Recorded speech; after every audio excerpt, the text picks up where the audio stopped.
நண்பர்களே வணக்கம். பந்தயத்துக்கு தயாராகிறதுல நாள் 4. இன்றைக்கு நேற்றை விட 15 நிமிடம் கூடுதலா தூங்கி 7:45க்கு தான் எந்திரிச்சேன். உடனே வாய்க்கு ஒரு வாசிங்க போட்டு மிதிவண்டியை ஒரு 1000 மிதி மிதிச்சு ஜிம்முக்கு வந்து 1001 மிதியா இடமிஷன்ல ஏறி மிதிச்சா எடை காமிக்கல.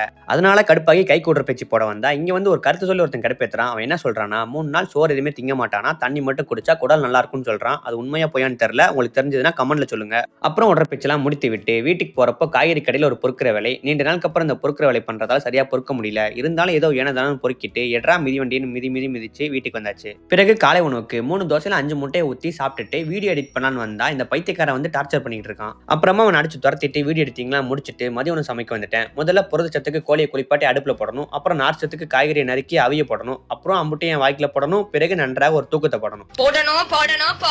ஆமா, எல்லாரும் உடற்பயிற்சி போடணும். நானும் சீக்கிரமா எந்திரிச்சு உடற்பயிற்சி பண்ண ஜிம்முக்கு வந்துட்டேன். ஜிம்ல இன்னைக்கு காலுக்கு தான் உடற்பயிற்சி. கொஞ்சம் அதிகமா உடற்பயிற்சி போட்டேன். அதனால கால் வேற ரொம்ப வலிக்குது. எப்படி சைக்கிள் ஓட்டிட்டு வீட்டுக்கு போறேனே தெரியல. பிறகு அங்கவே கொஞ்ச நேரம் ஓய்வை போட்டு அப்புறமா சைக்கிள் எடுத்துட்டு வீட்டுக்கு கிளம்புனா எங்க ஏரியால தெருவும் கிடையாது, தெரு விளக்கும் கிடையாது. அதனால எந்த பாதையில போறேனே தெரியல. ஒரே இருட்டு. இருந்தாலும் நம்ம போற பாதை தான் கரெக்ட்னு ஒரு குருட்டா மகளை அழுத்தி வீட்டுக்கு கிளம்பிட்டேன்.